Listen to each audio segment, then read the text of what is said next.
everyone, welcome to College Tutor. This is Miricha, your legal mentor. आज की इस video से दोस्तों हम बात करेंगे ट्रेडमार्क के बारे में. ठीक है, ट्रेडमार्क में एक बहुत ही इंपॉर्टेंट एक्ट भी है, दैट इज ट्रेडमार्क एक्ट 1999 का. ठीक है, ये जो एक्ट है, अगर आप ट्रेडमार्क के बारे में जानना चाहते हैं, पढ़ना चाहते हैं, तो ये जो एक्ट है पढ़ना बहुत ही ज्यादा जरूरी है. ठीक है, तो आज की इस वीडियो में सबसे पहले हम समझेंगे कि ट्रेडमार्क होता क्या है, और अगर आप एक बिजनेसमैन हैं और अगर आपने अपने ट्रेडमार्क को रजिस्टर करवा लिया है तो उससे आपको बेनिफिट्स क्या मिलेंगे, एंड एट द एंड हम समझेंगे कि एक प्रॉपर प्रोसेस क्या होता है ट्रेडमार्क रजिस्ट्रेशन के लिए. ठीक है, so without any delay let's start our today's video. सबसे पहले समझते हैं कि ट्रेडमार्क होता क्या है एक्चुअली. मान लीजिए कोई भी वर्ड है, ठीक है, या फिर एक सिंबल है आपके गुड्स का या फिर सर्विसेज का. ठीक है, क्या है, कोई भी सिंबल है या फिर कोई भी वर्ड है आपके गुड्स या सर्विसेज का, उससे क्या कर पाए आप, आपके उस गुड्स और सर्विसेज की उससे आइडेंटिटी पता चले, तो उसे हम कहते हैं as a trademark. Easy, simply इसका मतलब यही है कि कोई भी वर्ड है, कोई भी सिंबल है आपके बिजनेस का, जिससे कि कोई अदर पर्सन आपके गुड्स को और सर्विसेज को आइडेंटिफाई कर सके, उसे हम कहते हैं ट्रेडमार्क. है ना, क्या है इसमें कठिन, कुछ नहीं है. ठीक है, समझ में आ गया. तो चलिए समझते हैं कि आखिरकार अगर आप अपने मार्क को रजिस्टर करवाते हैं तो उससे आपको क्या क्या बेनिफिट्स मिलेंगे. सबसे पहले अगर आप एक ट्रेडमार्क, आपके पास अगर एक ट्रेडमार्क है तो उससे आपका इंप्रूव होगा quality of goods and services. ठीक है, कोई भी जो कस्टमर होता है, क्या होता है कि अगर वो एक ब्रांड नेम देखता है तो वो एसोसिएट कर लेता है उसके ब्रांड नेम और क्वालिटी के साथ. ठीक है, फॉर एग्जाम्पल एक एग्जाम्पल लेते हैं, जैसे कि हल्दीराम का जो मिक्सचर होता है. जब आप हल्दीराम देखते हैं तो आप देखते हैं कि भाई इसका जो आपका जो मिक्सचर होने वाला है ना, इसका वो बहुत ही ज्यादा बढ़िया होने वाला है, उसकी क्वालिटी तो बहुत ही बढ़िया होने वाली है ना. तो आपने क्या किया, ब्रांड नेम के साथ क्वालिटी को क्या कर लिया, एसोसिएट कर लिया, है ना, लिंक कर लिया. तो इससे क्या होता है कि अगर आपका एक रजिस्टर्ड ट्रेडमार्क है तो उससे क्या होता है कि कोई भी जो कस्टमर होगा आपके उस ब्रांड नेम के साथ और उसके क्वालिटी ऑफ गुड्स और सर्विसेज को भी एसोसिएट कर लेगा. वो क्लियर हो गया. तो चलिए समझते हैं नेक्स्ट पॉइंट की और क्या है बेनिफिट्स. अगर आपके पास एक रजिस्टर्ड ट्रेडमार्क होगा तो ये प्रमोट करेगा ट्रस्ट और इनकरेज करेगा आपके पोटेंशियल बायर्स. ठीक है, जो कि आपकी कंपनी के लिए लॉयल होंगे. ठीक, तीसरा क्या है कि अगर ट्रेडमार्क रजिस्ट्रेशन है आपका तो ये एक लेजिटिमेसी भी आपको प्रोवाइड करेगा. ठीक है, आपके प्रोडक्ट्स या फिर सर्विसेज के लिए. मतलब कि यही हो गया कि आपका जो रजिस्टर्ड ट्रेडमार्क होगा उसको ज्यादा प्रेफरेंस मिलेगा. ठीक है, मान लीजिए कोई भी इन्फ्रिंज कर रहा है आपके रजिस्टर्ड ट्रेडमार्क को, तो क्या कर सकते हैं आप, उसके लिए क्या कर सकते हैं, लीगल एक्शंस भी ले सकते हैं. और लीगल जो एक्शंस लेंगे वो आपको क्या होगा, कहाँ पे लेंगे, ट्रेडमार्क के अंदर लेंगे. दैट मीन्स कि ट्रेडमार्क जो एक्ट है वो भी आपको प्रोटेक्शन दे रहा है. क्लियर हो गया. अब आते हैं लास्ट में. ट्रेडमार्क जो है वो हमें पता है इंटेलेक्चुअल प्रॉपर्टी राइट्स है. ठीक है, उसके अंदर आता है. तो अगर आपका ट्रेडमार्क है, आपके पास एक ट्रेडमार्क है, तो वो एक एसेट की तरह काम करता है. कैसे, एक बार आपने अपने मार्क को, ट्रेडमार्क को रजिस्टर करा लिया तो 10 साल तक वो चलता है. ठीक, और उसके बाद आपको उसको रिन्यू भी कराना पड़ता है. दैट इस मतलब वो क्या ही है, मतलब कि आपके फ्यूचर जनरेशन के लिए भी वो क्या कर रहा है, एक तरीके से आपको हेल्प कर रहा है. दैट मीन्स वो एक एसेट की तरह काम कर रहा है. ठीक है, तो इस वजह से अगर आप ये सारे जो पॉइंट्स है अगर आप देखेंगे तो ये सारे क्या है, बेनिफिट्स होंगे अगर आप अपने ट्रेडमार्क को रजिस्टर करवाते हैं तो. ठीक, तो चलिए समझ लेते हैं कि क्या है रजिस्ट्रेशन के प्रोसेस. तो ये जो प्रोसेसेस है आप देखेंगे कि इसको आप ऑफलाइन भी कर सकते हैं और ऑनलाइन भी कर सकते हैं. ठीक है, दोनों तरीके से. ऑनलाइन ज्यादा आजकल प्रेजेंटली प्रेफर किया जा रहा है. तो चलिए देखते हैं कि कौन कौन सा स्टेप्स जो है आपको फॉलो करना पड़ेगा अगर आपको ट्रेडमार्क रजिस्टर करवाना है तो. सबसे पहला क्या है, स्टेप 1 यही है कि सर्च फॉर ट्रेडमार्क. अगर आपको कोई भी मार्क जो है, अगर आपके बिजनेस के लिए आपको रजिस्टर करवाना है तो आपको बहुत ही ज्यादा कॉशियस होना पड़ेगा, बहुत ही ज्यादा ध्यान देना पड़ेगा कि कहीं ये जो मार्क है किसी और मार्क के साथ तो मिल तो नहीं रहा है, सिमिलर तो नहीं है. दैट मीन्स कि वो आइडेंटिकल नहीं होना चाहिए. ठीक है, सिमिलर नहीं होना चाहिए. ठीक है। तो जो एप्लीकेशन आप फाइल करेंगे वो बहुत ही ज्यादा कॉशियस होना आपको जरूरी है अपने ट्रेडमार्क के सिलेक्शन के लिए। ठीक, आप इसके लिए क्या कर सकते हैं कि जो ट्रेडमार्क रजिस्ट्री है ना, वहां पे भी जाके रजिस्ट्रार से भी आप पूछ सकते हैं कि भाई क्या ऐसा जो मैंने मार्क जो है चूज किया है, क्या ऐसा कोई मार्क ऑलरेडी तो नहीं है। तो वो आप ट्रेडमार्क रजिस्ट्री में भी जाकर के पता कर सकते हैं। ठीक, उसके बाद क्या है, जो आपका ट्रेडमार्क है वो ओरिजिनल होना चाहिए। ठीक है, and that no other trademark exist, और वैसा कोई भी ट्रेडमार्क जो एग्जिस्टेंस में नहीं होना चाहिए। जब आप सर्च कर रहे हो तो आपका सर्च ये भी इंडिकेट करता है कि कोई भी राइवल एप्लीकेशन तो नहीं है ना। जब आपने जो अपने मार्क को जब सर्च किया, ठीक है, देखा कि ये है जो मार्क है मैं अपने बिजनेस के लिए रखना चाहता हूँ, है ना, तो आपको ये भी देखना पड़ेगा कि इसके लिए ऑलरेडी तो एप्लीकेशन किसी ने फाइल नहीं की है। तो आपको क्या क्या क्या करना पड़ेगा, जो हेड ऑफिस है ट्रेडमार्क रजिस्ट्री की, वहां पे जाके इन सारी चीजों का भी ध्यान देना पड़ेगा। ठीक है, पूछना पड़ेगा। क्लियर हो गया।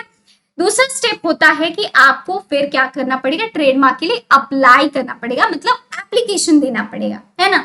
Depending entirely on the products and services, उसके लिए अलग अलग तरीके के एक सिंगल क्लास होता है और मल्टीपल क्लास होता है एप्लीकेशन फाइल करने के लिए। ठीक है, कोई भी जो ट्रेडमार्क होता है गुड्स के लिए अलग होता है, सर्विसेज के लिए अलग होता है। ठीक, तो अगर आप एप्लीकेशन फाइल करते हैं तो आपको देखना पड़ेगा कि ये कौन सी क्लास में फॉल कर रहा है। ठीक है, जो आपका एप्लीकेशन होगा ट्रेडमार्क रजिस्ट्रेशन के लिए, वो उसके लिए क्या होगा, सेवरल आपको डॉक्यूमेंट जो है वो प्रोवाइड करने पड़ेंगे। ठीक है, जिसमें कि जो कॉम्प्रिहेंसिव इंफॉर्मेशन है आपके ट्रेडमार्क से रिलेटेड वो होना बहुत ही ज्यादा जरूरी है। ठीक है, तो स्टेप 1 हो गया कि आपको प्रॉपर तरीके से, कॉशियस तरीके से आपको ट्रेडमार्क जो है वो आपका जो मार्क है वो देखना पड़ेगा आपको, और उसके बाद आपको एप्लीकेशन जो है प्रॉपर डॉक्यूमेंटेशन के साथ फाइल करनी पड़ेगी। ठीक, तीसरा आते हैं तीसरे अपने स्टेप पर। तीसरा क्या है, जो गवर्नमेंट अथॉरिटी है वो एग्जामिन करेगी आपके ट्रेडमार्क एप्लीकेशन को।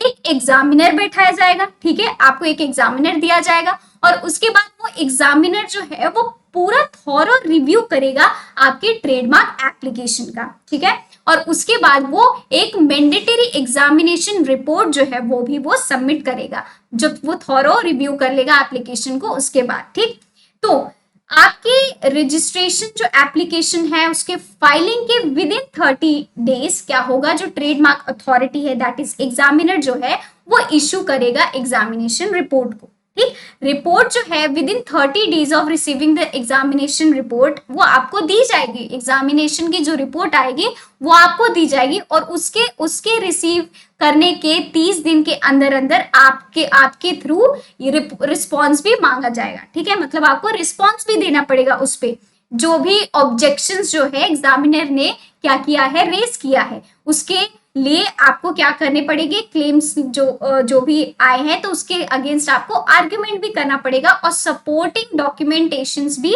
देने पड़ सकते हैं। ठीक है, क्लियर हो गया। अब चलते हैं स्टेप 4 पे।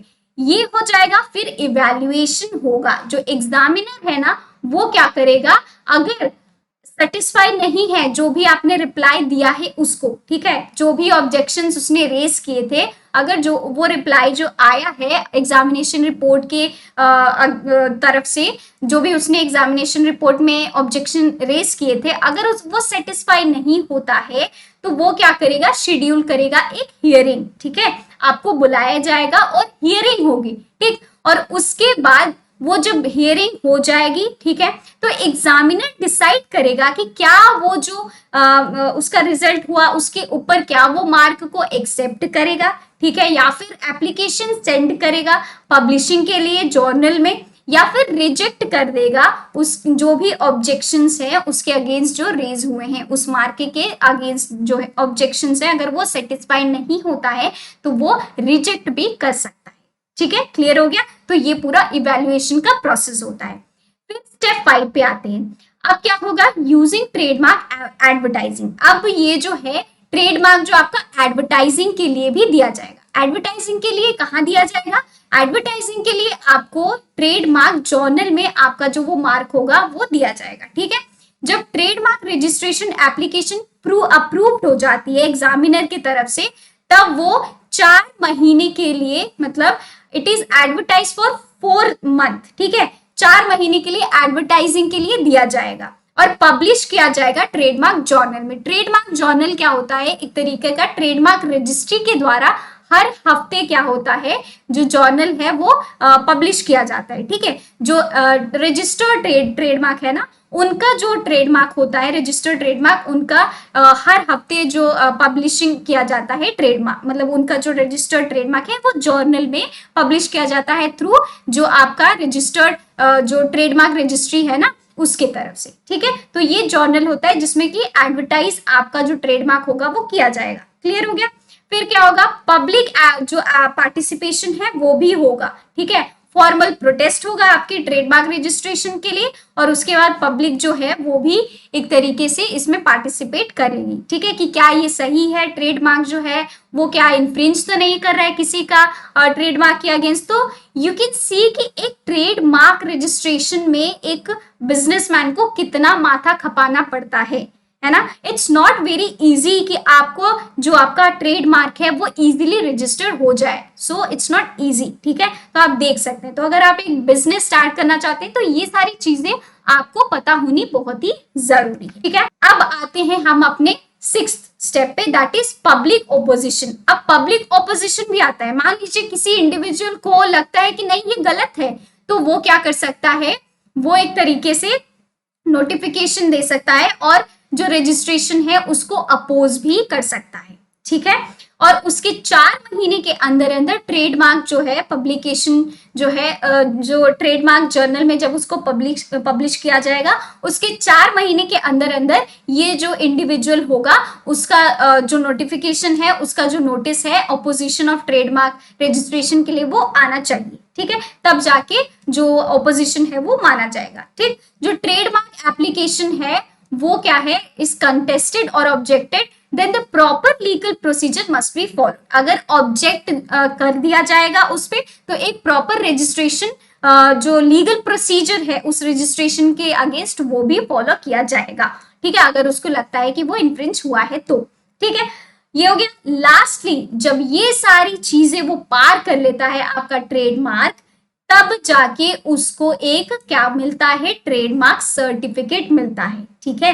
और ये सर्टिफिकेट आपको अप्रोक्सीमेटली 8 से 9 महीने जो है वो लगते हैं। जब आपका ट्रेडमार्क सर्टिफिकेट जो आपने जब पब्लिकेशन किया था ट्रेडमार्क को कि रजिस्ट्रेशन के लिए, उसके 8 से 9 महीने के अंदर अंदर आपको क्या मिलेगा, ट्रेडमार्क रजिस्ट्रेशन है वो मिलेगा, ठीक है। और ये जो रिक्वायर्ड ट्रेडमार्क है वो एक तरीके से लीगली वैलिड होगा 10 साल के लिए, और 10 साल के बाद आप उसको हर 10 साल के बाद रीन्यू भी कराना वो आपकी ड्यूटी होगी। अगर आप रीन्यू नहीं कराएंगे तो वो पब्लिक डोमेन में आ जाएगी, ठीक है। तो ये सारी चीजें एक प्रॉपर प्रोसेस है जो कि आपको फॉलो करना पड़ता है अपने मार्क को रजिस्टर करवाने के लिए, ठीक है। तो थैंक यू सो मच कि आप इस वीडियो को देख रहे हैं, और अगर आपको एक बिजनेस स्टार्ट करना है तो जरूर से जरूर इस वीडियो को देखें, ठीक है। तो ये जो प्रॉपर प्रोसेस है वो आपको फॉलो करना पड़ेगा, ठीक। थैंक यू सो मच, मिलते हैं हम अपनी अगली वीडियो में। Till then bye bye, take care.